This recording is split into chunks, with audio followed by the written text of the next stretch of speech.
Hey, you guys. Hopefully, we're live. It's Brandy and Shelby from Pisces, USA. And this week, we're going to be talking about the aquascaping competition at the Aquatic Expo. How are you doing, Shelby? Good. How are you? Good. Let us know if y'all can hear us okay. I know in the past, some of my audio issues has made it difficult for y'all to hear us. Um, so, we sponsored the aquascaping competition, and we were very lucky to have Jen put it all together for us. That's a lot of moving parts. I think she ultimately ended up having. So we supplied all the hard goods, and I think donated some money. Glass Cages supplied gorgeous tanks. Like, can't get over how beautiful those were. In fact, I may have commissioned a tank to be built while we were there, so nobody told my husband. Y'all will see it in the background in a couple of weeks. And then Tropica aquarium plants. They had a bunch of plants, right? Oh, yeah. And Beautiful tissue culture cups. I have to rely on you for all this stuff because I only know about coral. Awasi. I guess Awasi was donated the filters. Yes. Nice hang on the back filters. And then Higer did lights. Mm-hmm. And Aquatic Gardeners Association, who we have worked with very closely in the past and sponsored several of their shows. I guess they were there as the judges. Yes. So three judges: Balin Shaw, who we absolutely love. I guess we absolutely love all three. But Balin Shaw, David Bono. I think he didn't. David win the People's Choice Award last year. I don't know. I think he's usually just a judge. I think though y'all He has a like lot of aquascapes he's won. y'all, So but you remember how y'all were in the showcase? You and he was in the showcase with me. He had yeah, a I think he beautiful won dart the frog yeah. thing. I think Yes, last year he won the People's the Choice Award. show. Yeah, People's choice for the whole show. yeah, Yeah. yeah, yeah. Last year, I remember giving him the award. I didn't know who he was beforehand. Yeah. Again, salty. Sorry, you guys. And then Therese, who does all kinds of shrimp stuff, and we love Therese. Mhm. So, thank you all of you guys who volunteered your time, donated products. The show doesn't happen without that. So, super appreciative. All right, let's talk about the actual competition. This means you get to talk a whole lot, Shelby, because I don't know what in Yeah. the heck I'm talking about. How many competitors were there? There was 10 altogether. Is that pretty normal? Like, how many do we normally see for a competition? So it's been different throughout the years because this goes all the way back to Aquatic Experience. AGA American Gardeners Association used to do an aquascaping tank contest back then. It was like 30 plus smaller tanks, and it'd be like 4 really big tanks. And then Aquashell has kind of been the next step that would go in. And then they had big tanks, and we've had like 12 entries, sometimes 10, give or take. And then like the Keystone Clash also does like 10. So it's like roughly around there. It really depends on who you could get to get the tanks and nice quality. And, we have a lot of sponsors out there. We should be very grateful for to be able to do these contests. Otherwise, they wouldn't exist. So we luck out with being able to have 10 people off escape. Yeah, I mean, I just know those tanks from Joe. They were like super clear tanks, and he had clear silicone, and I'm Hmm. sure each one of those were $1,000 tanks each, and he donated 10. So, Yeah, they're that's beautiful. Never seen such thick glass before. well. That he normally does the reef tanks, which a lot of times we do a lot bigger. Yeah, So that's probably why he's using such thick glass. But yeah. all right, so competition rules and guidelines. So anytime we have these sporting events, we have to put some rules in place. Yeah. Are there any of the rules that you're aware of, Shelby? So there's different rules for each contest. For this one, it was definitely like you can't bring your outside plants and your own hardscapes and stuff. Like there has been competitions we've entered where you can bring your own hardscape, where you can bring your own plants that you've grown, which could give you like an extra step up, but it makes it really unfair for the competition. So it's really nice when we get the sponsors that can bring it in and everything is, all the same, like if it's not really fair if I can grow some of these plants at home for a whole year and they fill out my whole tank, and your tissue culture cups, which are just like babies, Yeah. that's When not you fair. say people can bring their hardscapes, does that mean they can build it and just like sit it down in the tank? Yeah. In different countries, that's like an actual thing. Like it's weird to do like live aquascapings on some of them where it's like they already have it. What you do is you like mark out the dimensions of the tank and then you pretty much build it outside and then you come and bring it in and place it in. So like I think it's Indonesia that's like the most popular for that one. And like they're incredible scapes because they got so much time to work on them. And then they kind of just do the fine details at the show and competition. So Yeah, like I feel like I actually think I'd really like that, but only if everybody did it. So when they do that, that's the requirement? Everybody does that? for that one, yeah, for their I learn so competition. much every time we do a live stream. And then the plant ones, is that one of those things where also they expect anybody, like if you can bring plants, everybody has to bring plants, or is it kind of hit or miss? Like you can bring plants, but you don't have to. Yeah, we've been in a couple that were like that. We discussed with them that it's probably not the best choice because it was too easy to kind of like one up on that scale. It's not really fair when some people just don't have those resources to do so. Yeah. And I like just want to point out you actually grow plants, right? So Yeah. the fact that you're making that argument for other people, like you're really protecting other people because you're like, they can't compete with me and that's not fair. Yeah.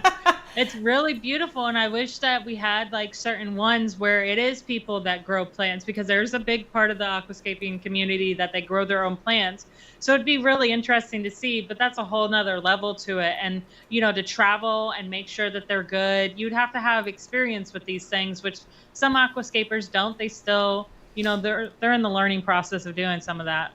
It definitely seems like even though the aquascaping competitions are, to me, they feel very worked out and like this is the way it is. It feels like there's still like a lot of room for growth and really get into some of the niches of the hobby. Like you would think keeping an aquarium by itself is a niche, but there's so many niches within just our hobby. Yes. All right. Now to the really important stuff that Pisces cares about. What materials were available for you? So I know we picked some stuff. Do you remember what we picked? So there was glitter rock, and then it's the alpine jade. I think there was some silver in there. They also had a bunch of different spider wood, different sizes of spider wood to work with. Also had some ancient wood. And I believe they had a ton of different substrate. That was the cool part. There's so many different substrates to use. A lot of people, we had anywhere from the Iwagumi line that you have, like almost everything was available besides maybe garnet. But then we had most of natural scapes, which I think most people did use prairie sand or delta sand, which is the most natural looking sand that we offer too. And then a lot of the sugar white sand. The sugar white sand, I think, is our number one selling sand. It's so versatile. Yes, that is for sure. It just looks beautiful. And I believe, besides Dragonstone, that's such a given that I forget. I'm like, and it's such a staple in the aquascaping community. Like I don't think there will ever be an aquascaping contest without Dragonstone. And if there is, that will be so unique and so different that you're just going to be like, what's going on here? People won't know what to do. Yeah, exactly. All right, so I'm starting to get used to it. It's been a year now that I've been going to these things. I see these people doing this. But for a random observer walking by, they see these people sitting in chairs in front of a tank and just staring at them intently. What are those people doing? They are judging it. That is for sure. They're looking at every angle, every aspect of the tank, and it's really cool to watch the judges look at the different angles of the tanks, because sometimes you, as an aquascaper, you're not even thinking about different angles sometimes. Like, and then they sit down and you're like, oh, did I even think about that angle? Is there going to be something? And I am guilty of that, of like having a whole gap in my tank from a different angle. So it's really cool to see. But most of the time your viewing is like straight ahead. So what they'll do is sit down and they'll look at it and like kind of judge and see where your perspective, where your flow is, if it's got depth to it, things like that. That's really cool. Do they have like a score sheet when they do that, or is it? Yeah. So I actually have it here, how they actually judge it. Ooh. By the criteria. So for their Wait, so judging, is this like released publicly so anybody knows? Mm-hmm. Okay. So before they aquascape, they know like this is the things that they're going to be judged on. Yes, most aquascaping contests, you will always have like a judging criteria that's given to you at the beginning. It's whether you read it or not, that people just don't think about it. So it is on there. And so the overall impact is 50 points worth of the score. So this is your main thing that you want to make sure is that, so it's general expression of layout, originality, creativity, and natural feel of the tank. Does the layout appear to be complete? So just making sure you complete it.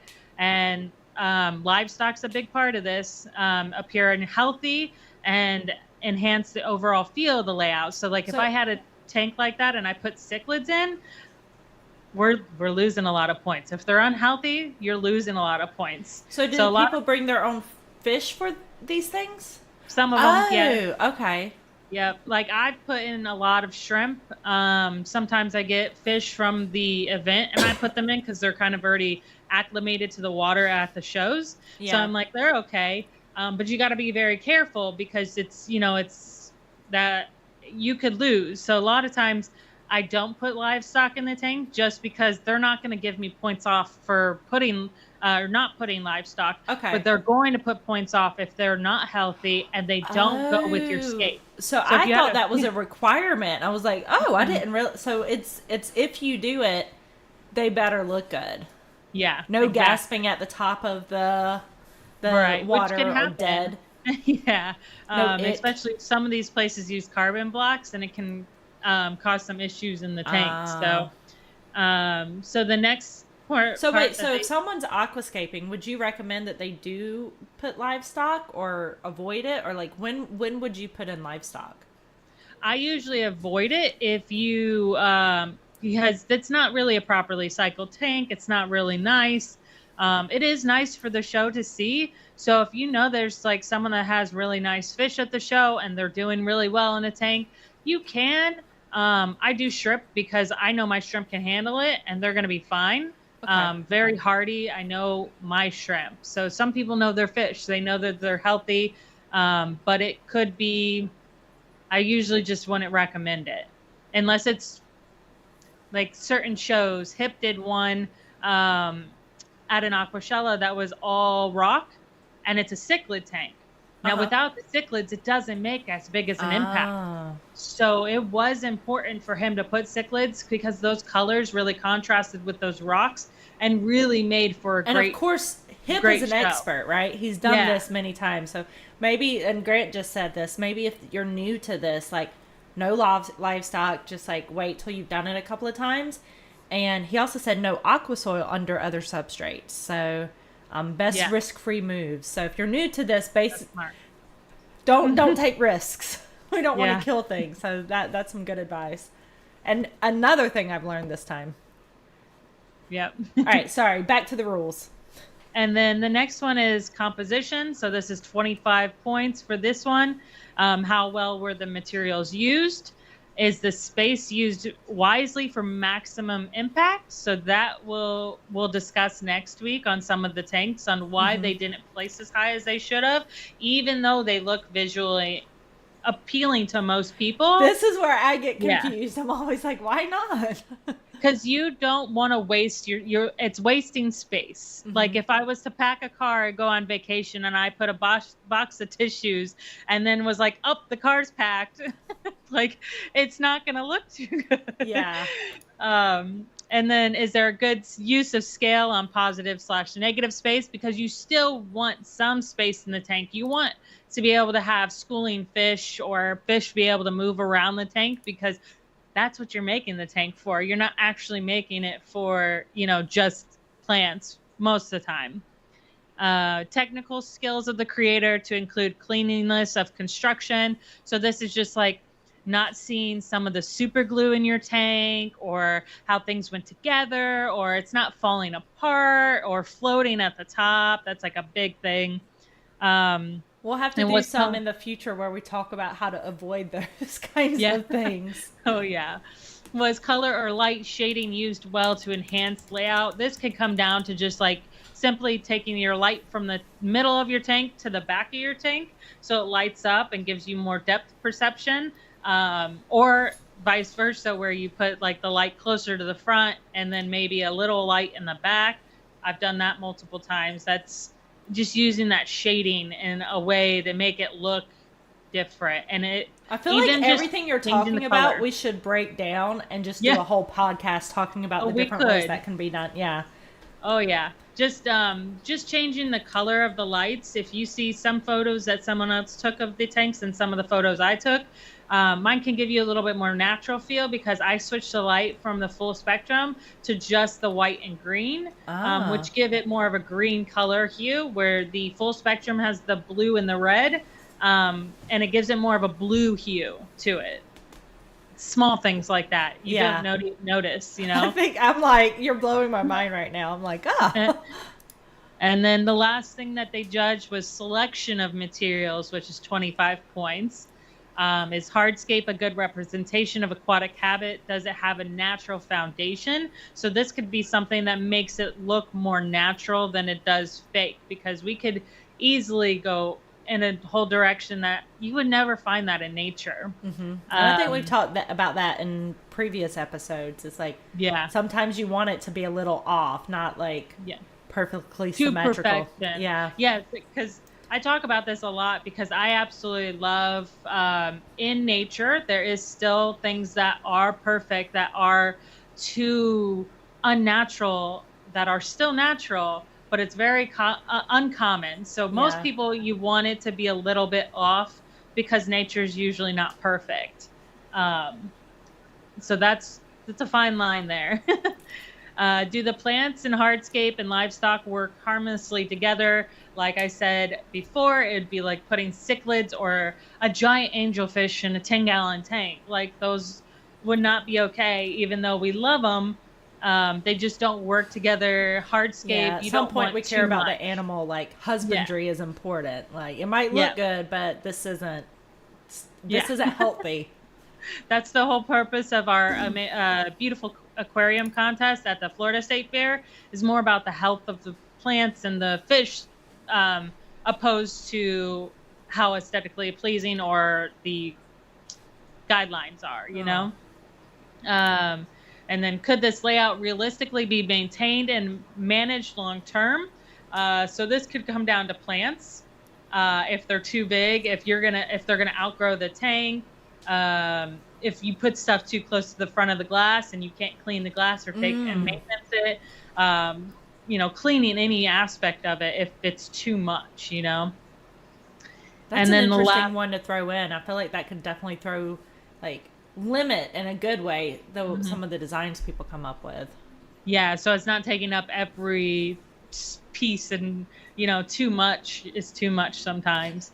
And the last one was if livestock appropriate for this size aquarium and specific layout. So just reiterating on the fact that you need to make sure you're putting the appropriate fish in the tank. You don't want to advertise, especially in these contests, that this can go with this. A lot of cichlids are not plants. Don't put them in with plants. They're going to ruin them. They're going to rip them up, and you're going to destroy that tank. And that's exactly what's going to happen, right? Like, you have people coming to these shows, and the aquascaping competition inspires them. So we want to inspire them to do things correctly, not go do something that's gonna have them fail, basically, right? Because failure is the number one reason why people leave the hobby. Yep. I like all those rules. Is that all of them? Yeah, that's all of them. So All right, that so makes up my for the next 100 question. points. Say that again. Makes up for the 100 points. 100 points. Okay. Yeah. So when you see them just sitting there at a chair staring, sometimes I see like people who are just at the show, right? Walking around, they're looking at the people in the chair like, what are you doing? Because it does look odd. We should probably put like a sign or something on their chairs that says "Judge, do not interrupt." Yeah. But I can definitely see them being like, yeah. "What are y'all doing?" So it's really cool. So I think we talked a little bit before this that some of the competitors had a few challenges. I don't think we want to go into a whole lot of detail because we're going to talk about it again next week. But I think some of those challenges are worth mentioning because it's things that the winners may or may not have faced. So what are some of those challenges? One of the bigger challenges was tannins leaching into the tank from the woods. So being able to make sure you're there to do a water change and make sure it looks good the next day, that was like one of the biggest challenges because like these don't get pre-soaked, you don't really have the time to do that. But if you do a quick water change, you know why it's set up at the show, you can see and appreciate the work that comes into it. And then floating wood was another big challenge, and we'll definitely have to have a whole live stream on how to take care of that. It is a little difficult sometimes, but it is achievable. Yeah. Is there a limit to how many times people can do water changes? So some contests have had some struggles with that. If I was to run a contest, I would run it differently. I would say I don't care how many times you do a water change because to me it's representation of the aquascaping. If I can't see the aquascape, then that doesn't help the next person want to do aquascaping. Now, if it's before they judge, that is a whole different story. You need to make sure you get that water change done in the time limit that they need to, because usually you can set it up and it can be all nice and clear for the judging, but like the next day is usually when the tannins leach in. So to me, it's no issue, changing the water or how many times you need to make sure that water's clean for the exhibitors to come see it. Because again, the whole purpose of doing this is to reach out to other people and to make people want to aquascape their tanks and to enjoy that part of the hobby. And if they look at it and it's a complete mess and there's too much tannins, they don't want anything to do with that. They do not, even though they did buy a piece of wood, and it's going to happen to them too. Yeah. And I think it's just kind of, it's not common knowledge. If someone's walking around, they're like, why would I do that? Like that's dirty. They think it's dirty, right? It's not dirty, but very big misconception in the hobby that a lot of people, even people that had to post about it and had tannins in their water, they're like, the water's not dirty, it's tannins. It's actually beneficial for the fish and the environment that they're in. So please look past that. Yeah. And I mean, there's even black water aquascapes. I have a feeling we might run over 30 minutes a little bit today. There's even black water aquascapes, which I love, where the tannins are intentionally there. Yes. All right. So the last question before we actually start showing the winners, what were some things that stood out about the top winners' aquascapes? My favorite, obviously, was the fact that there was glitter rock. It's obviously one of my all-time favorites. And so many people, when they look at it, they're like, it's so unnatural, but it's natural and it occurs naturally. And the way the person who used it in their tank, it just shimmered so perfectly and it did look so natural in the tank. And that I heard so many compliments from it all weekend. People were like, wow, that's so pretty. They're like, that's really pretty. And it looks natural. We had so many people trying to buy it. And we were like, sorry, we didn't. We're out. And I think something about the glitter rock too, like a lot of times when I picture, like, I don't know if this is accurate or not, but whenever I picture how a river or a pond or something looks, there's like light streaming in through the top, right? and Yes. it's the light is hitting like beams on the sand, and it's kind of like making it look a bit iridescent. Yeah. And I feel like the glitter rock really makes it look more like that. Like it feels like it's being caused by beams of light coming down through the water. So, like Yeah. for me, that's what I envision when I see the glitter rock, and I think it just adds a different dynamic. I love it. You have to hit it right for it to look really good too, because sometimes it could just look duller. And the way like they worked it, certain spots just glittered so nice. It just kind of like shined it. All right, so our images actually, we're gonna have to give a big thank you to Jen again. I stole her images of the winners from the aquascaping, or from her Instagram account. Thank you, Jen, so much for that. So I don't know that I took pictures of the winners. I'm like, I'm apparently not good at this. So which order do we want to do? We want to go first to third, or third to first, and then people's choice, or people's choice first? How do you want me to show these? Let's start with people's choice. All right, people's That one should be choice. right. Okay. Open with photos. Is it still the same? Properties. So the prize for the winner was cash, I believe, wasn't it? So Alyssa's asking in the I'm not sure what the prize was. awards. Here we go.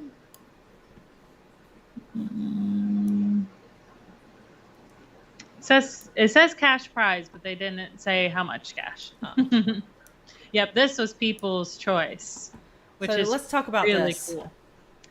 I love it. A lot of people really do love Dragonstone, and when it comes to doing a full rockscape, I cannot tell you how many people prefer to see this style. They just love it, and I think it's a lot to do with the people thinking that it's harder to achieve and that they can't do it, so it really does stand out to them.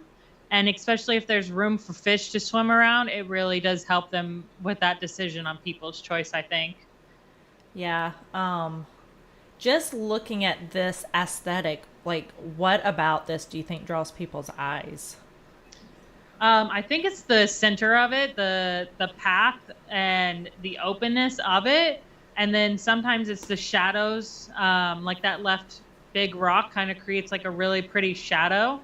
And people just find it aesthetically pleasing. And there was a lot of plants in this one, where some of the other ones didn't have as many plants.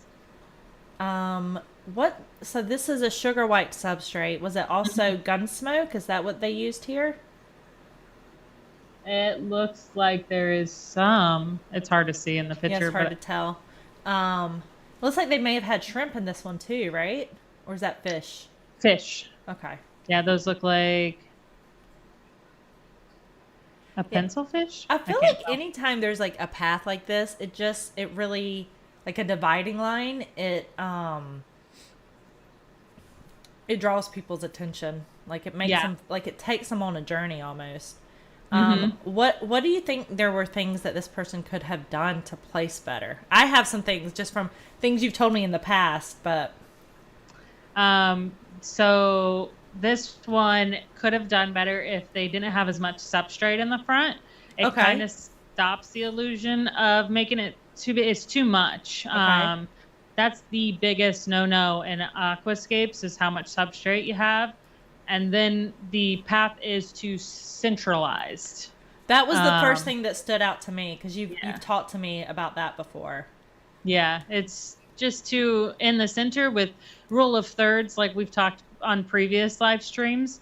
You really got to have it just slightly off. It is slightly off from the center. It's not dead center, but it visually looking at it, it almost looks like it's in the center. What he could have done was shift the path to the right and made it go to the left and off into the distance. So like crisscrossing almost. Yeah, so it gives it a lot more depth and just this kind of shortens you. It shortens your field of view and That makes you sense. can see the end of the path. I think there's something else that we've talked about where it was, and I don't necessarily see this sticking out here, but having like a focal point is the path the focal point? I think that's the only focal point in this. It is nice. And Obviously if got the they had People's like Choice Award. I'm yeah, just if they had a background, it would probably make it a little bit better. okay. But that's the thing. Usually focal points are really smaller, where this has got a huge focal point in the center, but it is nice. I don't think there's too much wrong with this tank, honestly. It maybe could have used a little bit more height on it. It's not as tall and using up as much as the tank as you want, but it's still really, really nice. Yeah, Nicely I done. think when we look at really good aquascapes and kind of like talk about what's good and also like some things that we can improve, it's just a great way for everybody to learn. So yeah, we're definitely not being critical. We're just, how do we learn from this? Because this is absolutely gorgeous and stunning, and it didn't place in the top 3. So when you see the other top 3, you guys will be like, oh my God, they're insane. So, yeah. all right, which one next? Do you want to go the winner or the third one? Yeah. All right, so this was Marc's. Let me get it open. Oop, I opened it for the wrong program. Open with.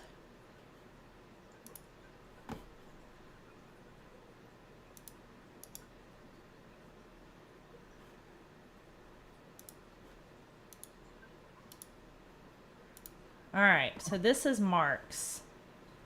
It's beautiful. This is the glitter rock. It looks so cool. And you can't even tell that it's glitter rock in the photo either. Yeah, it's so like, natural looking. This was one where tannins kind of became a little bit of a problem, right? Yes. I enjoy the look of the tannins in this one. But a lot of people don't like look of tannins. So, and it does make it harder to photograph and to view. So he did do a water change, but it did tannin up quite a bit within that time. But as you can see, he fully filled this tank. Like, it's got so much depth and dimension to this with that. Those are several pieces of that. I believe this is ancient wood, or is it wizard? That might be wizard. I just know that this looks so natural to me. Like, this looks exactly like if I was underwater swimming. Like, yeah, this looks so real. Yep. Yeah, they did a really good job with the different pieces. It's hard to piece some of these together because that's not one piece. Like, a lot of times when you're walking by, a lot of people assume, oh, they got this piece, and that's like several pieces. So I believe he had 1, 2, 3, 4, at least 5 different pieces in here that he has glued together to create that look. Wow. Do they take that into account when they're judging? A little bit, yeah. Like, just how like difficult it was to create the piece? I don't know. That really depends on the judge, I would think. Okay, so that's a subjective thing. Yeah, because to me, I usually do look for that, but I'm not the one judging. It looks like he has a variety of plants in here too. Oh yeah, there's a lot of Anubis, Boos. I think he had some stem plants in there, and I believe that's it. There might be some repens down in the front, which is Sturgia repens. It's a smaller little plant. So some things that stick out to me that he got right also, like the rule of thirds, like this bottom piece kind of like falls the line of where about third of the tank would be. And then this right piece, again, it's basically like at the third line. It's not in the middle.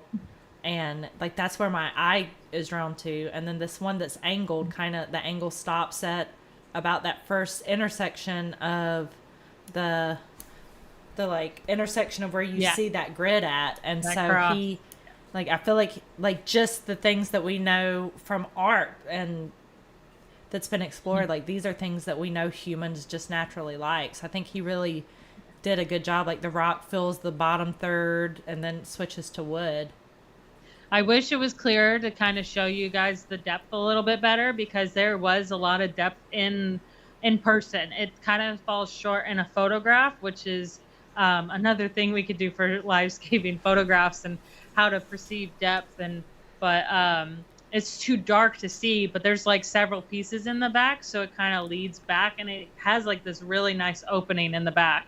But I can tell you right now, the reasons the judges really enjoyed this one is that shadow in the front that he created. Shadows in the front and lights in the back really help create an aquascape. So that's just a gigantic cavern shadow right there. And if you saw it in person, it really looks cool too, because there's rocks in there, and they did capture some of the light, and it really does shine in the middle too. It just, you can't capture it in a photo. So it like gives that look of what I was talking about earlier, like the sunlight filtering through the top of the water and getting like these rays of light bouncing back at you.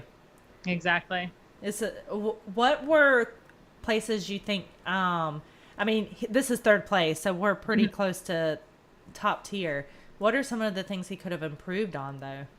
So I have an insight on this one. The judges did say that the plants were not right. So usually Anubis, especially those giant ones to the right, tend to be towards the ground. So it kind of takes away the illusion. That's one of the planting. The only thing he did wrong, I think, on this that placed him lower was the planting. They did say it was bunched up like too many in one area, like the boost in the center right there. If he would have like spread that out more, it probably would have done better. And like I said, the big Anubis probably towards the bottom of the tank instead, and then smaller toward going up that piece. But that's really, I think, where he went wrong. There was nothing about his rock placement, his wood placement. Everything was good there. It was just about the plants. Yeah, so I think, like, and you've talked about this before, like, knowing, like, the actual background of these, I don't know what the right word is, like, the environment, right? That knowing the biotopes, the biosphere, starts where they come from, where they grow, how they grow. Do they do better? Yeah. They can grow in that spot. Like, they'll do fine in any tank usually. But they do better in like the shadows down towards the bottom, and so when you do an aquascape competition, it's not just throwing rocks and sticks in there. Like there's some background knowledge you have to have, especially if you're going to be placing at the top. Yes. So I think that's really an important point to make. Anything else that sticks out that could have been improved here? No. Not that was mainly the thing, is the plants, is just knowing your plants a little bit better. And this is one I still struggle with today, and knowing how much they grow, where they grow, what they'll do best in. And you're an expert with plants. Yeah. There's a lot of plants to know about, huh? Yes. Steven said, yeah, that seems to be the Achilles heel on these on-the-spot scape contests. You don't have the opportunity to learn how these plants adapt and behave. Yeah, like you have to, it takes some time to develop this knowledge. So like entering your first aquascaping competition, like might not be realistic to think you're going to win the first one. And if you do, that's incredible. But I've seen people incredibly disappointed on their first or second ones that they didn't place. And it's like, it's competitive. Yeah. So we're at 38 minutes already. What do you think about leaving 1 and 2 for next week? We could do that. Yeah, and then we'll slowly get through some of the rest of them, because I feel like the information that you're giving our audience is super beneficial. It's so I don't want to like rush through the last 2. So you guys know that next week we'll talk about the first and second one. Was there anything else on our outline that we wanted to talk about? Oh, this is exciting. Pisces is going to be sponsoring the Reef Stock aquascaping competition, and that's going to be a macroalgae aquascaping competition. So that's going to be really exciting and different. And I think that we have some freshwater people who are doing the saltwater thing for that. So you guys definitely want to make sure that you're following along for that, and looking for some updates. I think that's going to be really exciting. Oh yeah. Steven said, or how about y'all stream another half an hour and a half? Well, unfortunately, I have to go get my kiddos from school, so that kind of makes her stuck. But maybe one day we'll do a montage for one of the live streams. Melissa said, "I'm a huge saltwater SPS reef girl." Yeah, you are. And planning on starting a freshwater aquarium. Aquascaping is going to be very important to me. What are some great recommendations to check out? Go watch some of our previous videos. It's this is only episode 7, I think, but I think Shelby's already done a whole lot of explaining how this works. Is there anywhere else that she should go? There's just a bunch of Facebook pages that she could check out. That's all freshwater. And I know you go to a lot of the shows. There's a bunch of freshwater people there. Just wander over to that freshwater side. I know some of you saltwater people like that blue lights. Come over to the white light side. Follow the light. Go into the light. And then does the Garden of Eden have information or like photos that she could look for inspiration? We have a couple live streams we've done about aquascaping, and a bunch of on our page, and you could always reach out to me. I'd love to chat. I've seen you at multiple shows, and we could always bounce back and forth on some ideas too, because I love saltwater, and one of these days I'll have a successful saltwater tank one day. Yes, you will. It's a requirement. Levi's wanting to know about second and first place. Well, we decided we ran out of time, so we don't want to rush through the first and second, whoever that could be. So we'll cover them next week. So make sure y'all put it on your calendar to hit us up next week at 1:00, because we'll go into a lot of details on those two. So yeah, actually show them appreciation that they deserve, whoever they might be. All right. Thank you, guys. It was great. Make sure you subscribe, follow, ask us any questions. If there's anything you want us to cover for next week, make sure you drop that down in the comments so that we know that we're doing it. And yes, it's a regularly occurring show. We're trying to do it every Thursday at 1 p.m. Eastern. So set yourself an alarm. Bye, you guys. Bye.